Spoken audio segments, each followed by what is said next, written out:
Hello, I'm going to talk about something today that is usually forbidden to talk about. There's a very big stigma attached to this where ladies are not supposed to talk about it, but leave it to me to talk about it. So basically, what is this topic that I am referring to? It is ladies' facial hair.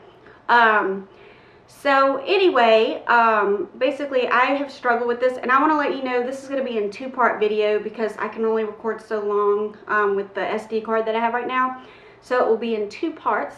So this is part one, and basically I'm going to talk to you about my experience with all these different hair removal things so that you can have an idea of what may work for you. So let's start off by telling you that since I was, I don't know, like in my late teens or something, I've had a facial hair problem because I was diagnosed a few years ago with polycystic ovarian syndrome, and that makes facial hair worse. And then of course, as you can see, I am a brunette, so I get the really dark facial hair, which is so much fun. So anyway, it is such a pain in the butt, and I used to shave, tweeze, wax, tried the depilatory cream like Nair that you put on and you wipe off. Why did I quit doing those things? Because I also always struggled with acne, and when I would shave it would irritate it. When I would tweeze was just such a pain because it would get to be, you know, even if you get like the coarse ones and you have all the, you know, you're just not getting it all. And so I didn't like tweezing along because I hate all that peach fuzz even that can, in addition to the dark hair. You ladies that suffer with this know what I'm talking about.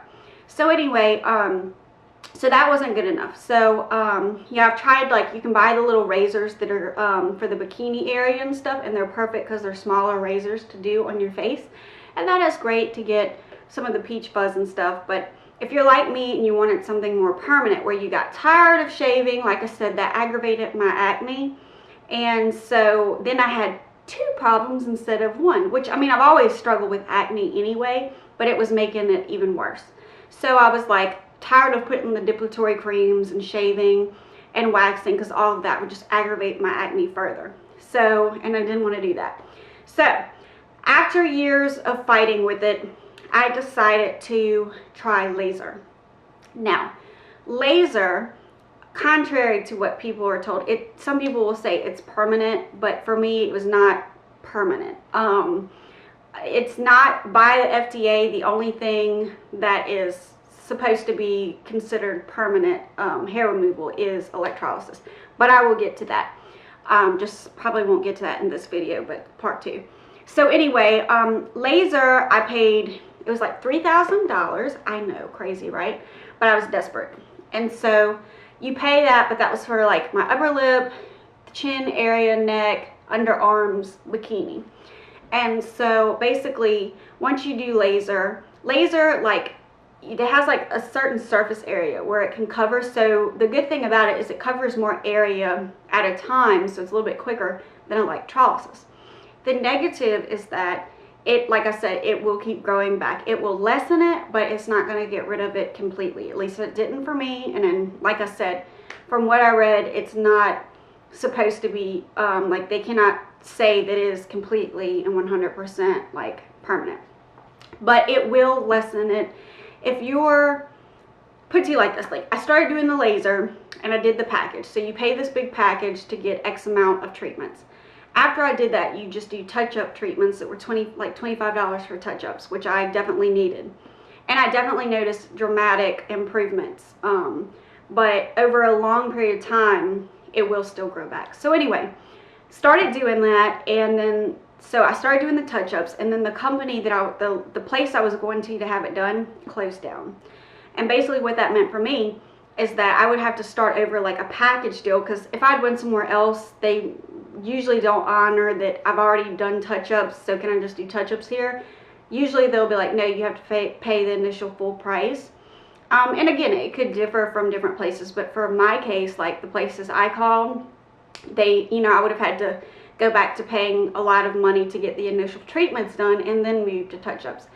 And I was like, man, I just put $3,000 into this, and now you're telling me I've got to like dump more money, so that was just not an option for me. Now, laser was not completely pain-free by any means. Certain areas are more sensitive than others. Certain parts of the underarm were not that bad. Certain parts of the chin were not that bad. Certain parts of the upper lip are terrible. Closer to the nose is about jumped out of my skin. And same thing in certain bikini areas. I just about cried in some of these areas. So it can be very painful. There is numbing creams and stuff like that you can buy, and I will get to those as well. And I do recommend a numbing cream if you're a big sissy like me. And I have had 2 tattoos, so I'd like to think I know what pain can be, but and it can be kind of like, it's kind of like that, but kind of not. But it's kind of hard to explain, but basically, you know, they zap you, and it's kind of like a heat and kind of like a sting at the same time. But basically, like, if you're really sensitive to pain, you probably can't stand it without some type of numbing cream, because it can be painful depending on what area you're treating. If you're treating your arm or something, no big deal. But like your face, like by the nose, very, very painful. So anyway, so after I did that, like I said, it wasn't an option. I was ticked off, obviously. I paid that much money, and I would have had to start over, and over time it started growing back. And so then I decided to invest in an at-home hair removal. This is the Silken, and basically it's going to get kind of loud, but you turn it on. There's different levels that you can choose. This thing, I forgot, I will post below what it costs, but it was a few $100s. And then you also have to continually, you only get like so many pulses out of this piece before you have to change the cartridge. So you do have to continually invest in that.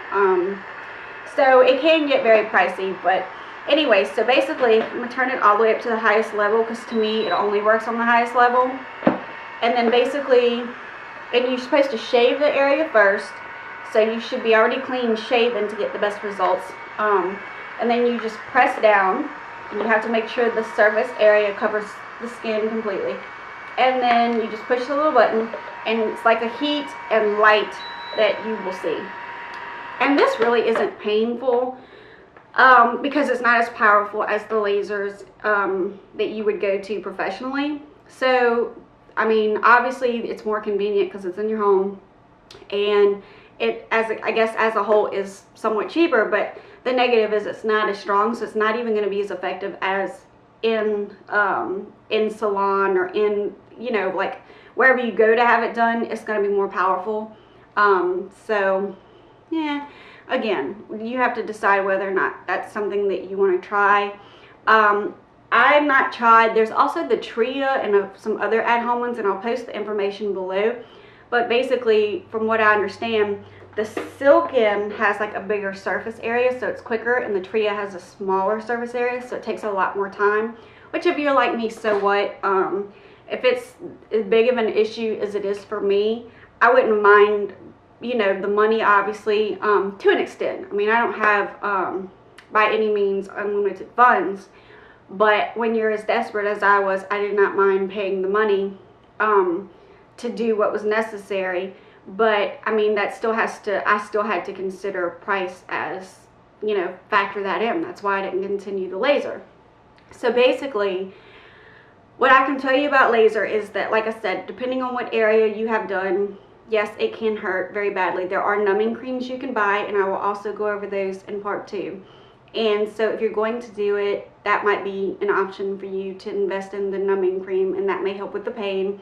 But it is costly, and in my opinion, it's not permanent, because over time mine did grow back. And so even with the touch-ups, like I got to where I could just do a touch-up treatment, but then, like I said, they closed down the salon, and I couldn't continue doing the touch-up treatments, so that's why I quit doing laser.